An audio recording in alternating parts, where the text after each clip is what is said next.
Ya shiri shiri bolera, ya shiri shiri bolera, ya shiri shiri bolera mana mararta godira.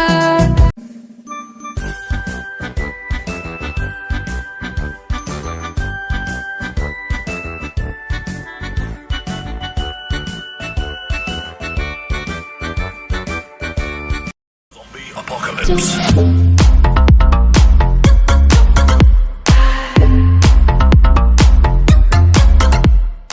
Ya shiri shiri bolera, ya shiri shiri bolera, ya shiri shiri bolera mana mararta godira. Mashapi afaan Oromoo kan jalqabeen afaaraan kan ka'edha. Sirboota kan saba biraa utuun ilaalu maaliif Oromoon hojjechuu dandeenya, sirbootas qabna, dalaguu dandeenya, humna qabna jedhee inaaffeen gara kanatti dhufe.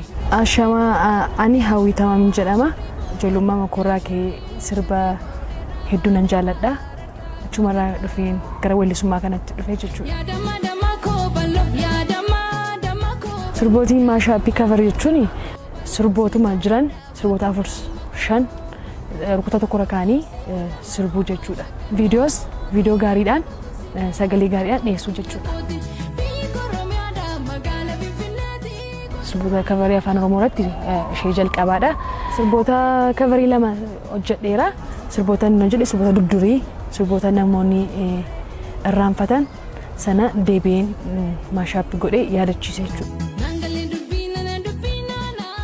Sarratti namoonni hedduu baay'ee itti toleera, baay'ee naaf barreessaniiru, jabaadhuu itti fufii naan jedhaniiru, hamilee hedduu naaf ta'anii jiru jechuudha. Anis baay'ee natti toleera, baay'een gammadee yaadan uummatarraa argadhe namatti tola. Gara fuulduraatti cimee fooyyessee viidiyoolee sagaleellee cimee dhufuun barbaada jechuudha.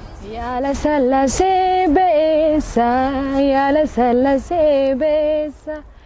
Sirbootii maashaappii nayyamsiifaman akkasumatti dalagama maaliif guutummaa isaa miti kanatti rimiiksi gootu xiqqoo irraa fuuteeti mataa isaa duwwaadha kan itti hojjetu isaa bitee fi rakkoon qabu akka kiyyaatti. Hogguu hallee kanan yaadu kan yaanni kee anna waadu. Aadaa ofii ittiin guddisuun ni danda'ama. Aartii ofii ittiin guddisuun ni danda'ama.